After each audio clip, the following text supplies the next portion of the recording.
A paz de Cristo Jesus, Deus abençoe você, uma ótima tarde de sábado, quase noite já, quase se aproximando da noite, mas eu convido você para acompanhar comigo o capítulo 1 do livro de Jonas. Amém? Uma passagem que chamou muito a minha atenção. Vamos até o versículo 17.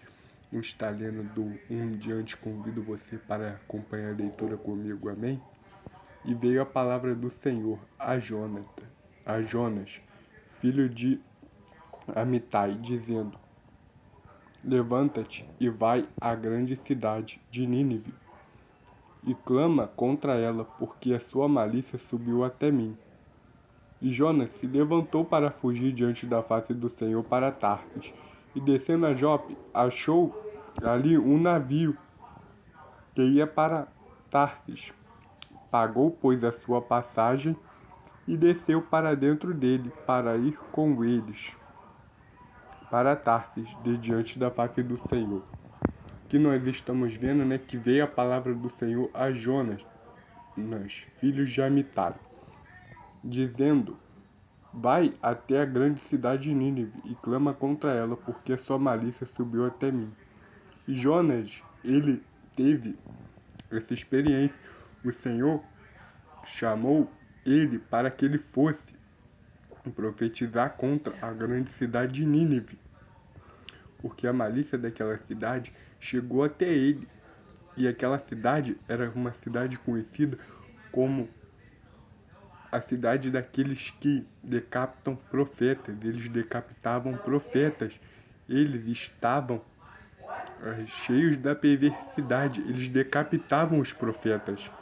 Era uma coisa sinistra, não era qualquer coisa não, eles decapitavam profetas do Senhor que iam até eles. O Senhor escolheu Jonas para ir e profetizar para aquele povo. E Jonas teve a atitude de fugir diante da face do Senhor para Tarsis. Ele desceu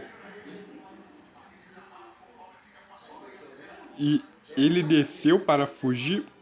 Ele foi até Jope e ali achou um navio que ia para Tarsis. Pagou, pois, a sua passagem e desceu para dentro dele, para ir com eles para Tarsis, de diante da face do Senhor. Ou seja, ele foi para Jope e ali achou um navio que ia para Tarsis. Ele pagou sua passagem e entrou no navio. E ficou escondidinho lá no navio, diante da face do Senhor, achando que estava fugindo da face do Senhor. Achando que ele podia fugir daquilo que o Senhor colocou na mão dele.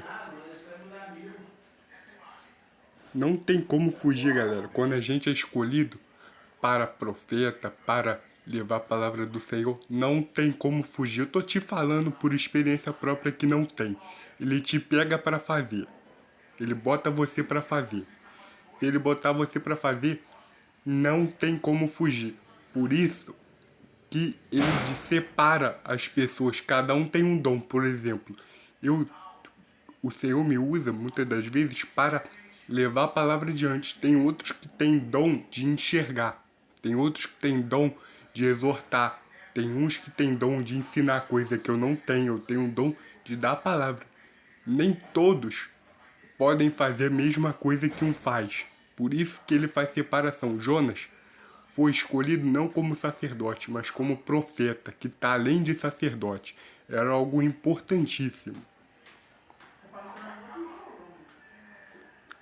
E ele achou que ia conseguir fugir diante da face do Senhor. E eis que o Senhor mandou ao mar um grande vento.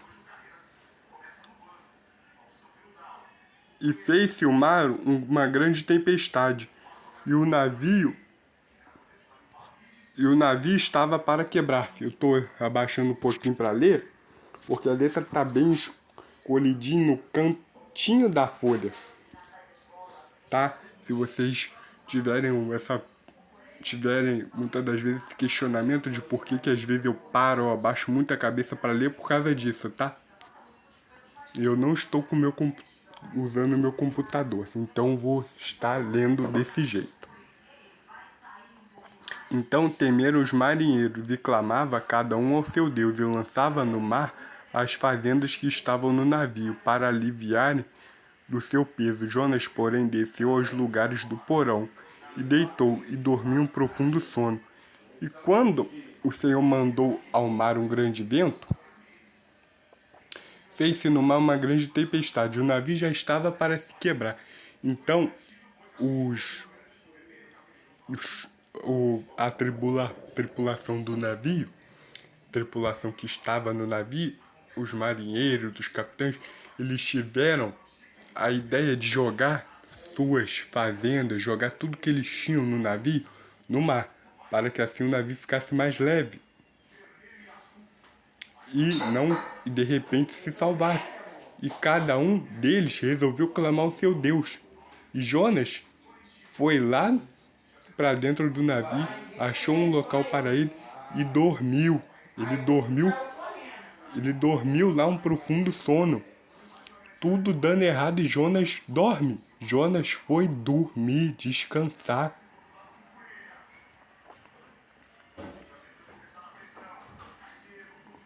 E o mestre do navio chegou até ele e disse-lhe: Que tens, dormente? Levanta-te e invoca o teu Deus.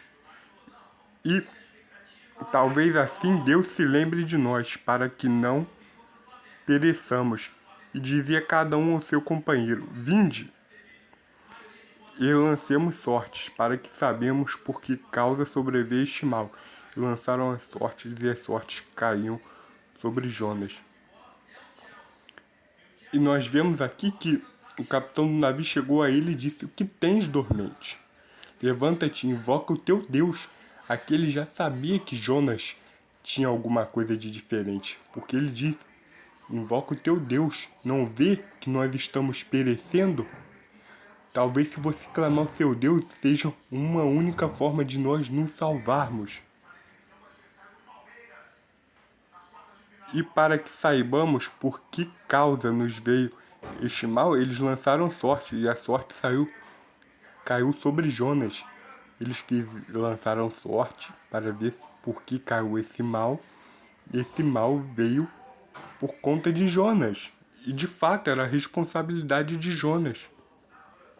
Então eles disseram: Declara-nos tu agora por que nos sobreveio este mal e que ocupação tu tens, de onde vens, qual é a tua terra e de onde, pois, és tu?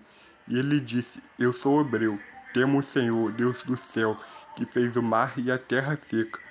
Então esses homens se encheram de grande temor e lhe disseram: Por que fizeste tu isto? Pois sabiam os homens que fugia diante do Senhor, porque ele lhe tinha declarado.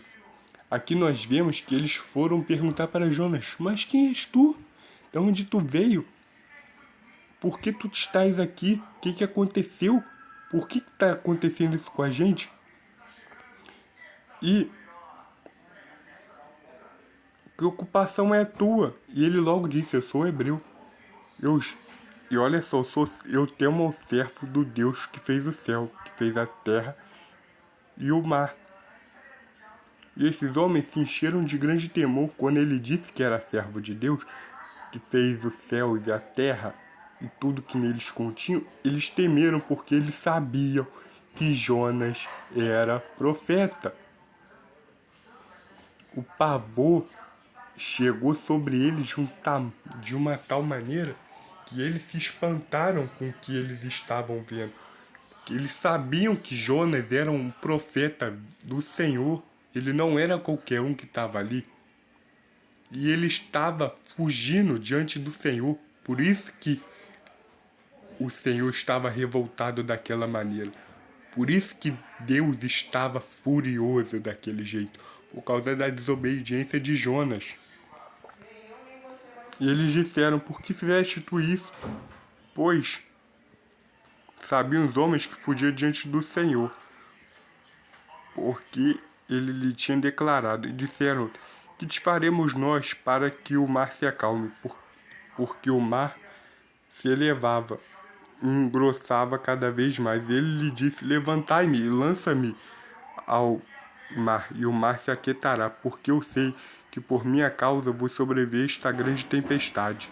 Entretanto, os homens remavam, esforçando-se para alcançar a terra, mas não podiam, porquanto o mar ia se embravecendo cada vez mais contra eles. Contra eles. Aqui nós vemos que Jonas está falando com eles perguntam o que nós faremos para que essa situação mude. E ele diz, se vocês me jogarem no mar, o mar vai se aquietar, porque eu sou responsável pelo que está acontecendo. É pela minha desobediência, por minha causa que isso tudo está acontecendo. Jonas não teve nem se deu trabalho de pular no mar. Ele pediu com que eles o lançassem no mar. Ele não se deu trabalho de se jogar no mar por conta própria. Ele não se deu esse trabalho. Ele mesmo pulou no mar. Ele não se deu trabalho de pular no mar. Ele não se deu esse trabalho. Eles tiveram que lançar ele no mar.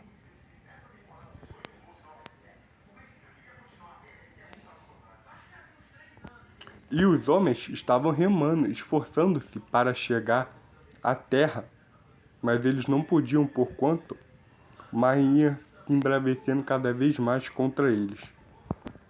Então clamaram ao Senhor e disseram: Ah, Senhor, nós te rogamos, não pereçamos por causa desse homem, não ponha sobre nós o sangue inocente, porque tu, Senhor, fizeste como te aprova. E eles oraram ao Senhor, dizendo: Senhor, tem misericórdia de nós, não deixe que o sangue inocente seja derramado por causa da covardia de Jonas. Tem de piedade de cada alma que aqui está. E levantaram Jonas e o lançaram até o mar. E o mar se acalmou, cessou a fúria do mar. Temeram, pois, estes homens ao Senhor com grande temor, e ofereceram sacrifícios ao Senhor e fizeram votos. Aqui, né, depois dessa experiência que eles tiveram com Deus, mesmo que indiretamente, o que não era para eles, era para Jonas, eles se converteram ao Senhor e logo adoraram, lhe prestaram cultos ao Senhor, fizeram votos com o Senhor, agradecendo Deus vivo. Ele preparou, pois, o Senhor um grande peixe para que tragasse Jonas. Esteve Jonas 3 dias e 3 noites na entranha do peixe. E no final do capítulo 1, o Senhor vai preparar um grande peixe para que tragasse Jonas, para que ele ficasse nas entranhas durante 3 dias e 3 noites. Aqui nessa história nós tiramos, quando o Senhor te manda fazer alguma coisa, você de um jeito ou de outro você vai fazer. Ou você faz por bem, ou você faz por mal. Ah, Paulo, mas o livre-arbítrio. Quem é escolhido não tem livre-arbítrio. Já começa por aí. O que muitos que são ateus no modo de dizer, eles pegam essa história de Jonas para querer argumentar sobre o livre-arbítrio. Já começa a história de toda a humanidade que a gente caiu em pecado pela desobediência. A gente está do jeito que a gente está pela nossa desobediência. O mundo está cada vez pior. Será mesmo que Deus deu o livre-arbítrio para a gente? Porque a gente só conhecia o bem. Hoje, a gente conhece o mal. A nossa natureza é maligna. Nossa natureza humana é maligna. A gente só recuperou um pouquinho da nossa natureza celestial por causa de Jesus Cristo e a promessa do Espírito Santo sobre as nossas vidas. Mas o livre-arbítrio continua sendo fábula, porque a gente não tem o livre-arbítrio. Desde quando a gente comeu aquele fruto lá, a gente conhece o mal. Não tem como você fugir. Um Senhor você vai ter que servir. Ou você serve a Deus, ou você serve, vocês sabem quem? Ou você faz a obra de Deus, ou você faz a obra dele. E detalhe, não é só ele não. Você vai ter vários senhores se quiser se afastar de Deus. Você nunca teve o livre-arbítrio. Jonas foi escolhido como profeta. De um jeito ou de outro ele ia parar em Nínive para pregar. Porque esse era o chamado dele. Foi dado a Jonas um chamado. E assim, eu peço que o Senhor venha abençoar a tua vida, que o Senhor venha guardar teus caminhos. Guarda essa palavra na tábua do teu coração, pois é uma palavra que falou muito no meu coração. Eu te abençoo em nome de Jesus Cristo. Um excelente final de semana. Aproveite bastante com a sua família. Seja está abençoado em nome de Jesus. Amém.